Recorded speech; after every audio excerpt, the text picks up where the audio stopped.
The thing I remember most clearly from the morning I died is not the taste of the tea, and not the way my cousin Leanne smiled at me from across the breakfast table, and not even the slow cold spreading through my fingers as I tried to call out for help. The thing I remember most clearly is the photograph on the side table behind her, the small frame picture of the four of us at my grandmother's 70th birthday, and how the photograph was tilted slightly to the left, and how I had straightened it the night before, and how someone had unstraightened it that morning, and how the unstraightening was the first piece of information my brain refused to process, because if I had processed it, I would have understood in the half second before I drank that the breakfast was not breakfast. My name is Yura Halen. So I was 26 years old when my cousin Leanne put something in my morning tea, and I am 26 years old now, sitting in the same chair at the same breakfast table on the same morning in the same dress, and the photograph on the side table behind her is tilted to the left again. And I have not touched the tea, and I have approximately 4 minutes to decide what kind of woman I'm going to be in this second life I have been given. And the deciding is the heaviest thing I have ever held. I want to start with the photograph, because the photograph is where the whole story bends. In the original morning, the morning that ended in a hospital bed I never woke up from, I had glanced at the tilt and I had thought, in that small distracted way you think things when you are about to drink your tea, that the cleaning woman must have bumped it. Yet that was the thought I died with. That was the last unimportant thought of my first life. The cleaning woman had not bumped it. The cleaning woman had not been in the room since the night before. The tilt had been Leanne, leaning across the side table to drop something into my cup while I had been in the kitchen reheating the kettle.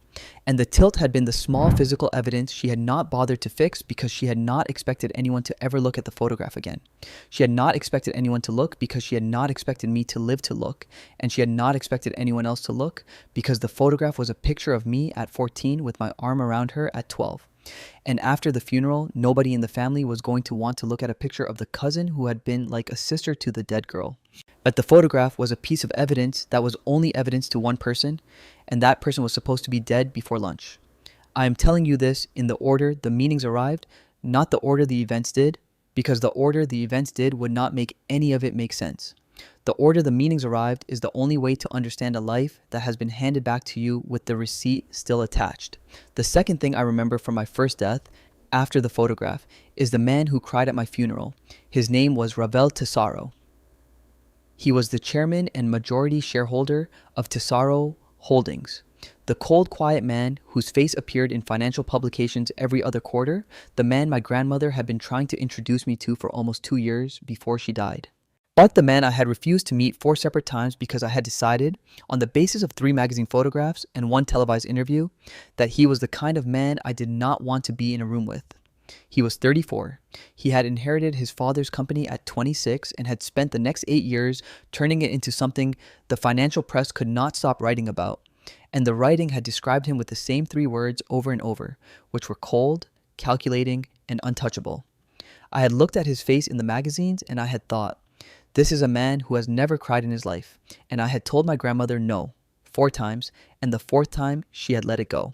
He cried at my funeral. I know this because the part of me that died was not apparently the part of me that watched. But I do not understand the mechanics of what happened to me between the breakfast table and waking up here in the same chair on the same morning. I do not have a theory. I have only the memory, clear and complete and impossible to argue with, of standing in the back of the funeral chapel as a kind of shape that the living could not see, and watching the small crowd of mourners arrange themselves in the front rows, and watching Leanne sit in the second row in a black dress she had borrowed from my closet, and watching her dab her eyes with a handkerchief that was not wet, and watching my mother sit in the first row and refuse to look at anyone, and then watching the chapel doors open and a man I had never met in person walk in alone, in a long dark coat, and walk to the back of the chapel and sit down in the very last row. As in put his face in his hands and cry. He cried for almost 40 minutes. Not loudly, not the way the funeral attendees who wanted to be seen crying cried. He cried the way a person cries when they have come to a service for someone they have never spoken to and have suddenly understood, sitting in the back of a chapel they were not invited to, that they have lost something they did not realize they had. I floated to the back of the chapel and I stood beside him, and I watched him, and I tried to understand why a stranger was crying for me when my own cousin was performing grief 2 rows ahead of him. And I could not understand it at the time, and the not understanding was the question I carried with me through whatever strange tunnel returned me to the breakfast table 4 minutes ago. The tea is still in front of me. As Leanne is still smiling at me across the table, the photograph is still tilted to the left, the kettle in the kitchen is still warm from the second reheating. I have approximately 4 minutes to make a decision, and the decision is not the obvious decision because the obvious decision is the one a woman who has only been given a second chance would make. And I have been given more than a second chance. I have been given a second chance and a piece of information from a funeral I was not supposed to attend. And the piece of information is the part of the second chance I am still trying to understand. And the understanding is the thing that is going to determine whether the second chance becomes a real life or just a longer version of the first one. I picked up the teacup. Lean's smile got slightly wider. As I lifted the teacup in a small toast toward her, the way I had lifted it the first time, and I said, in the same casual voice I had used in the first life, Leanne, this is the third morning in a row you have made the tea, and I want you to know I appreciate it. She said, Yura, you know I love taking care of you. I lowered the teacup. I did not drink. I said in a voice that was slightly different from the first life, Lean, I had a strange dream last night. I dreamed I was at my own funeral. I dreamed there was a man in a long dark coat who came to the back of the chapel and cried for 40 minutes. I dreamed his name was Ravel Tesaro. Have you ever heard that name? Lean's smile did not change, but something behind her eyes did. The change was small. Yet the change was the kind of change that only a woman who had been watching her cousin for 26 years would have been able to see. The change told me that Leanne knew the name Ravel Tesaro, and that Leanne knew it for reasons that had nothing to do with my grandmother's failed attempts to introduce us. The change told me that the photograph on the side table was not the only piece of evidence in the room that was only evidence to one person. The change told me that the morning I had been preparing to relive was much larger than I had thought, and that the relive was not just a chance to avoid the tea. It was a chance to find out why the tea had been necessary in the first place. I want to take you back, briefly, to the second pivotal memory, because the memory is the one that explains why I did not drink. After my grandmother died 3 years ago, she had left the family estate divided in a way that I had not understood at the time, and that, in my first life, I had never tried to understand because I had trusted the lawyers and I had trusted the family, and I had been 23 years old and grieving. The estate had been divided into 3 parts. 1/3 had gone to my mother, 1/3 had gone to me, the remaining third had gone into a holding structure that the lawyers had explained, very briefly, as a long-term trust that would mature on my 30th birthday and that would, at that time, transfer a controlling stake in something my grandmother had owned to me. I had not asked what the something was. I had not cared. I had been 23. I had been an art conservator at a small private museum. Yes, in my world had been ink and paper and small, careful brushes, and the financial structures of my grandmother's estate had felt like a foreign language that I had no interest in learning. In the back of the funeral chapel, standing beside the crying man in the long, dark coat, I had heard one of the other mourners whisper something to her husband, and the something had been, "Can you believe Ravel Tesaro came? Do you think it is because of the Halen-Tesaro merger that was supposed to happen on her 30th birthday?" The husband had whispered back, "What merger?" And the wife had said, "The one her grandmother set up before she died, the one where the trust was going to fold into Tesaro Holdings as a controlling minority stake, the one Euro was going to inherit, the one that would have made her the largest single shareholder in his company, and the one that is now never going to happen because she is dead." The husband had said, "Oh," and they had both gone quiet, and I had stood in the back of the chapel, and I had felt the entire shape of my own death rearrange itself in front of me. My grandmother had not been trying to introduce me to a man.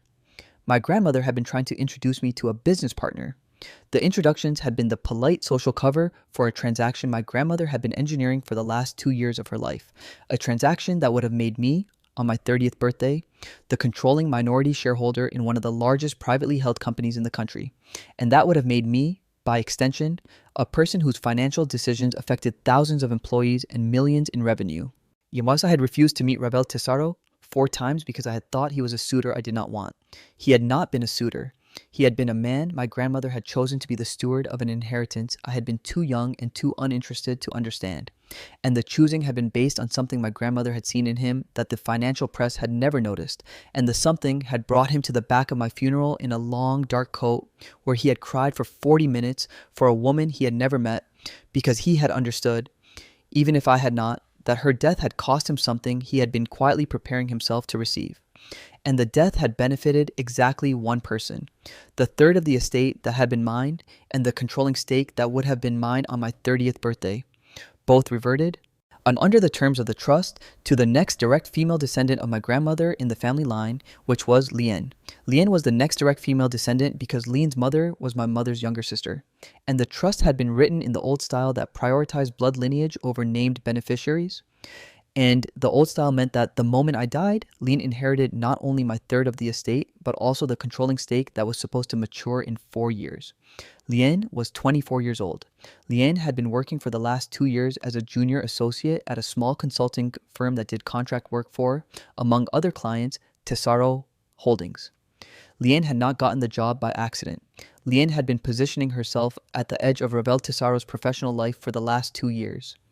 The way a person positions herself at the edge of a transaction she intends to insert herself into when the original participant is no longer available. The breakfast table on the morning of my death had not been a moment of passion or jealousy. The breakfast table had been the final logistical step in a plan Leanne had been executing patiently for 2 years, and the patience had been the part I had not seen, because I had been busy being 26 and trusting, and an art conservator who cared about ink and paper. I am back at the breakfast table now. The tea is still in front of me. Leanne is still smiling, but the smile is now the smile of a woman who has just heard her cousin say a name she did not know her cousin knew. And she is recalculating. And the recalculating is happening behind her eyes at a speed I can almost hear. Right, I have a choice. The obvious choice is to stand up, refuse the tea, accuse her, call the police, and end the morning with my cousin in handcuffs. The obvious choice is the choice a woman who had only been told her cousin was poisoning her would make. I have been told more than that. I have been told that there is a man in a long, dark coat who is going to cry for me at a funeral that has not happened yet, and that the man has been waiting for me in some quiet, patient way for 2 years that I did not know about, and that the inheritance my grandmother left me was not money but a partnership, and that the partnership was supposed to be the beginning of something my grandmother believed in enough to spend her last years arranging, and that the beginning is still possible because I am still alive. And I am still alive because something I do not understand has given me back the morning of my death, whilst with the photograph still tilted to the left. I made the choice. I made it in less than 10 seconds. I want you to know that the speed of the choice was not impulsiveness. The speed was the speed of a woman who had spent 40 minutes standing in the back of her own funeral watching a stranger cry for her, and who had understood in those 40 minutes that the question of what to do with a second life was not a question that could be answered by punishing the person who had taken the first one. The punishment would happen. The punishment was inevitable. But the punishment was not the point. The point was the man in the long dark coat and the partnership my grandmother had built. And the version of myself my grandmother had seen when she had decided I was the right person to inherit the controlling stake. The point was becoming the woman my grandmother had seen, instead of the woman who had refused to meet Ravel Tesaro 4 times because she had thought he was a suitor. I picked up the teacup. I stood up from the table. I walked very calmly to the small potted plant by the window, and I poured the tea into the soil of the plant. I turned around.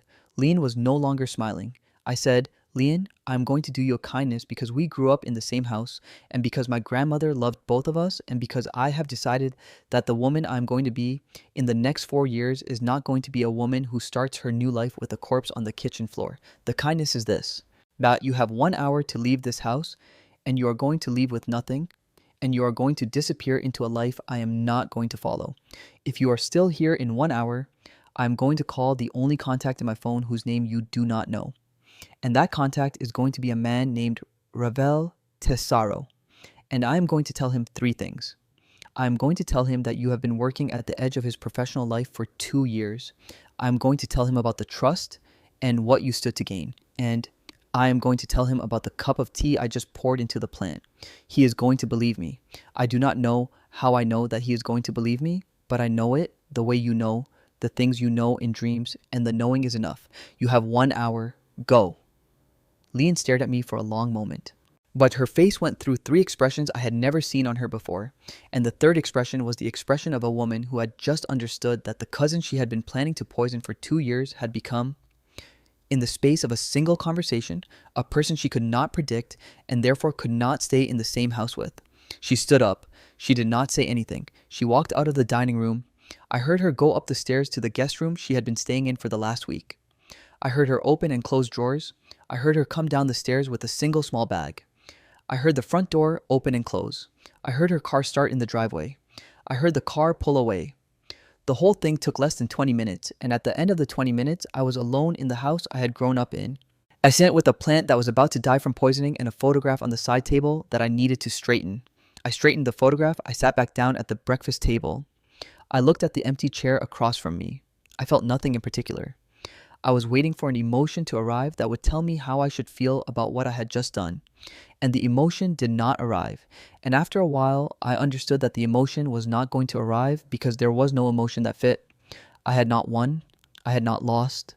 I had simply stepped sideways out of the morning my cousin had planned for me, and the stepping had been the only move available to a woman who had spent 40 minutes in the back of her own funeral. I called Ravel Tesaro that afternoon.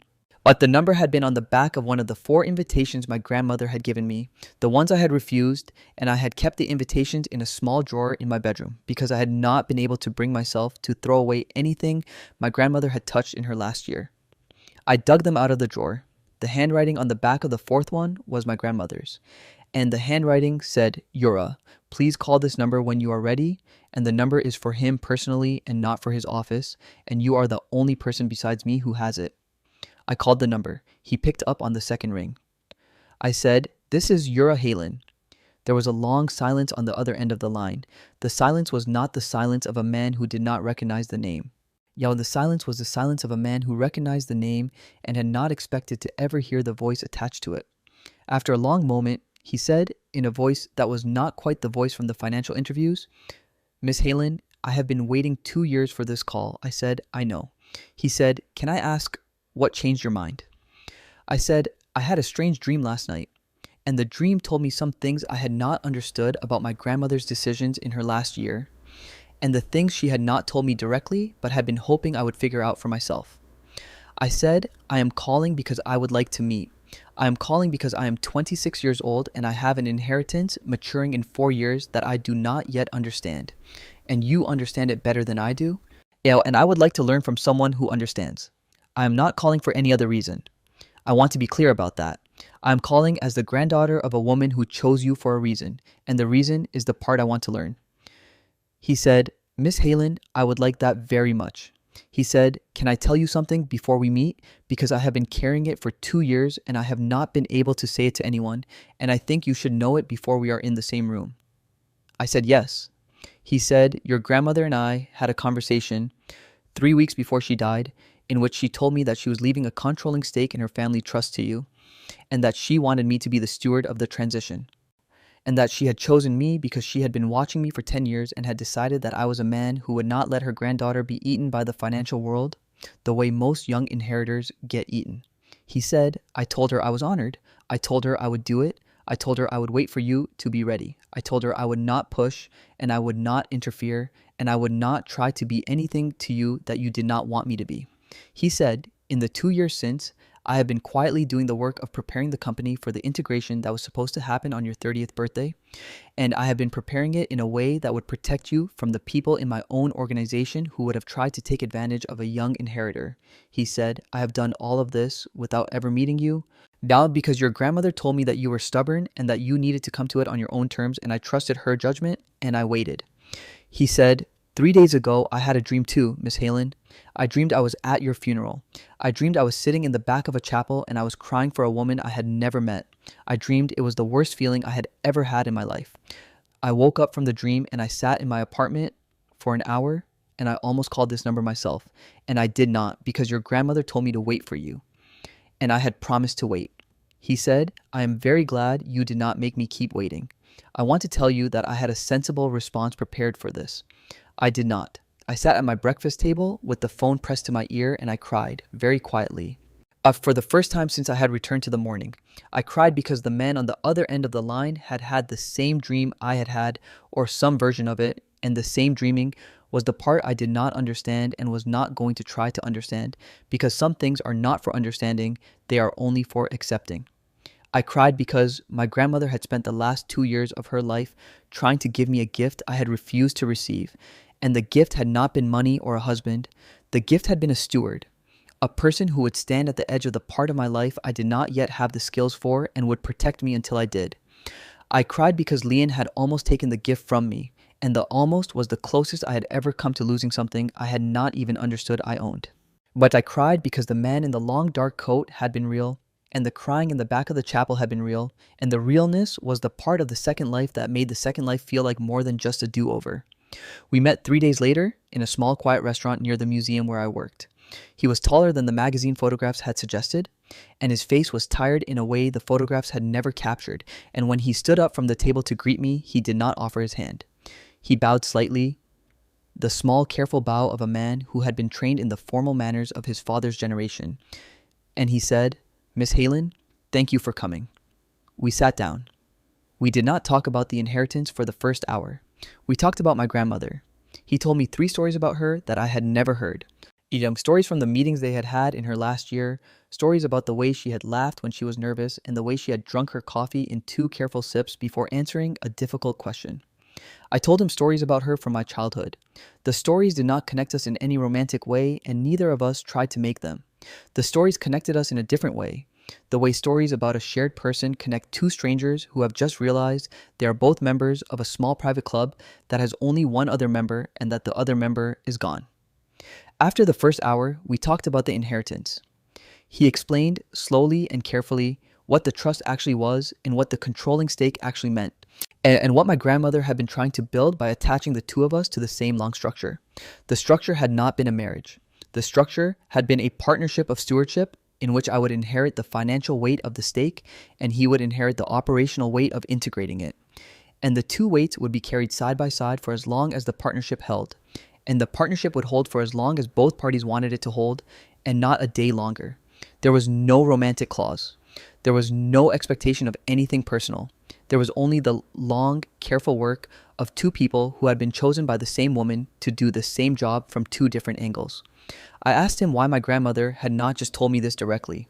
He said, "Because she knew you, Miss Halen. And she knew that if she had told you directly, you would have refused, because you were 23 and grieving, and you would have heard the word inheritance and the word merger, and you would have built a wall around yourself that would have been very hard to take down later. She wanted you to come to it on your own. She trusted that you would. She was right. We were married 6 months later." I want to be very honest about this part, because the title of the story you are listening to is going to make you think the marriage was the destination, and the marriage was not the destination. The marriage was a logistical decision that we made together after 4 months of working side by side on the integration of the trust. But when we both realized that the partnership was going to last longer than my grandmother had originally projected, and that the legal and financial complications of an unmarried partnership of that size were going to slow down the work we both wanted to do. We talked about it for 2 weeks. We made the decision over a small dinner at the same restaurant where we had first met. He said, "Yura, I want to be married to you because I trust you, and because the trust has become the most important professional relationship of my life, and because I want the legal structures around our partnership to reflect the trust." He said, "I am not asking you for anything else. I am not asking for the kind of marriage that other people have.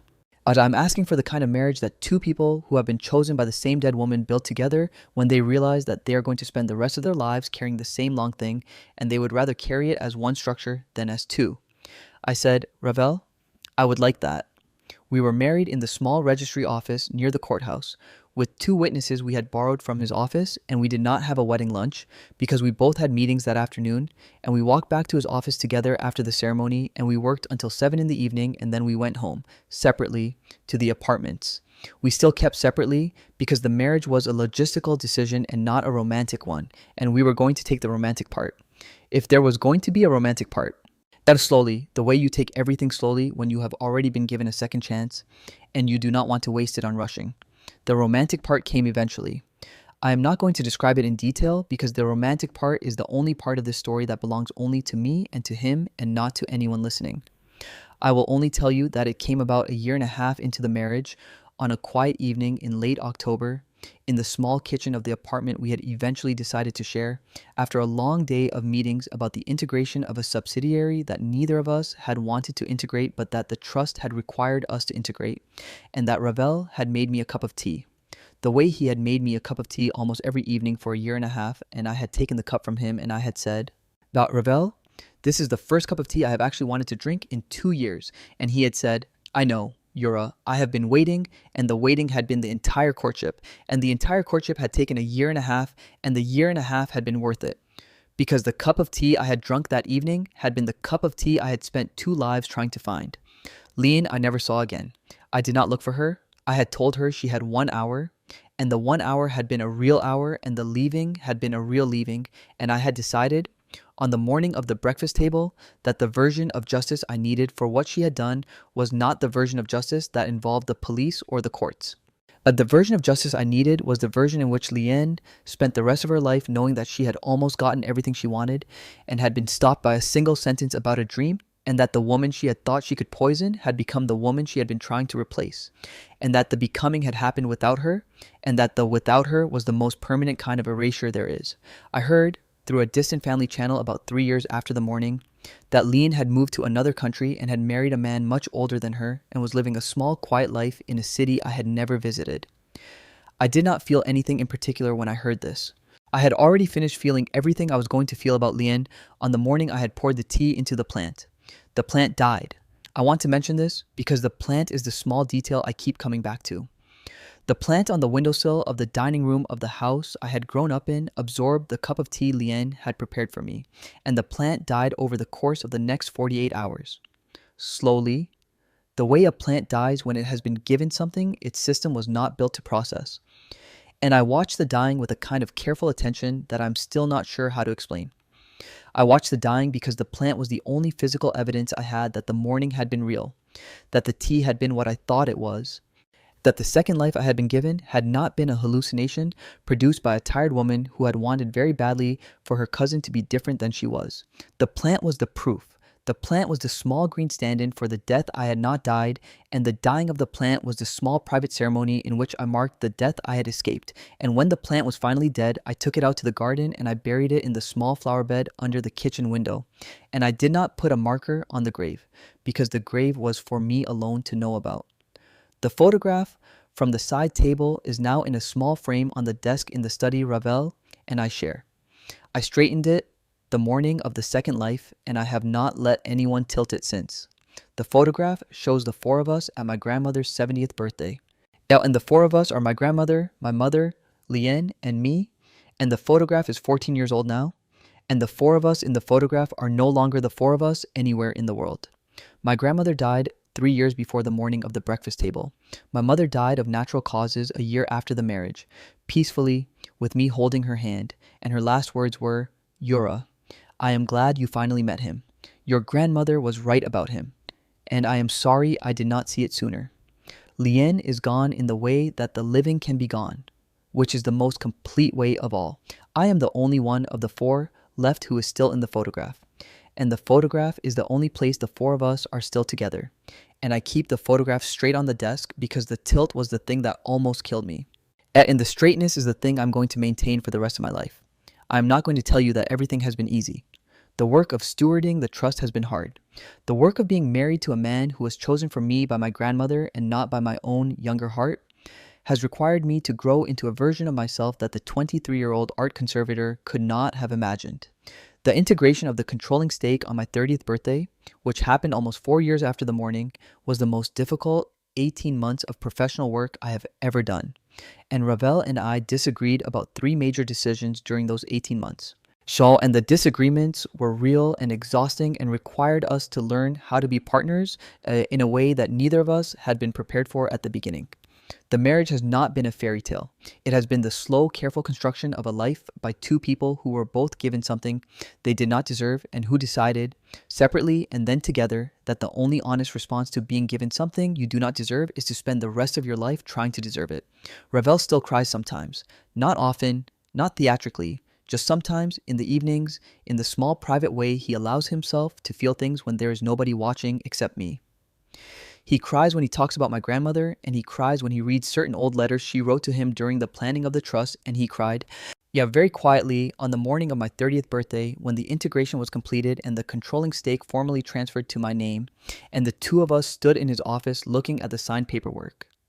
And he turned to me and he said, "Yura, your grandmother would have been so proud of you," and the saying had been the thing that broke him, and I had not tried to comfort him. Because some kinds of crying are not asking for comfort, they are asking for witness, and the witness is what I had been brought back from the dead to provide.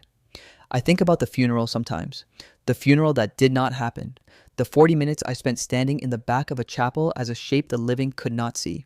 I think about what would have happened if I had not been given those 40 minutes. But if I had simply died in the kitchen and stayed dead, and the trust had reverted to Leanne, and the integration had never happened, and Ravel had spent the rest of his life as the cold CEO from the magazines, the man who had once been chosen for a partnership that had never come to be, and the company had been integrated by someone else under different terms. And my grandmother's plan had become one of the small unfinished things that old women take with them when they go. I think about how close that version of the world came to being the only version. I think about the photograph on the side table, tilted slightly to the left, and how a single tilt of a single picture frame had been the difference between two entire futures, and how I almost did not notice the tilt the second time either, and how the noticing was the smallest possible action a human being can take, and how the smallest possible action was the action that saved everything. I straightened the photograph again this morning. I straighten it every morning. The straightening is my small private prayer, and the prayer is not to any god in particular. The prayer is to whatever it was that gave me back the 4 minutes between the kettle and the cup, and the 4 minutes have become the rest of my life. And the rest of my life is the only thank you I have to offer in return for the giving.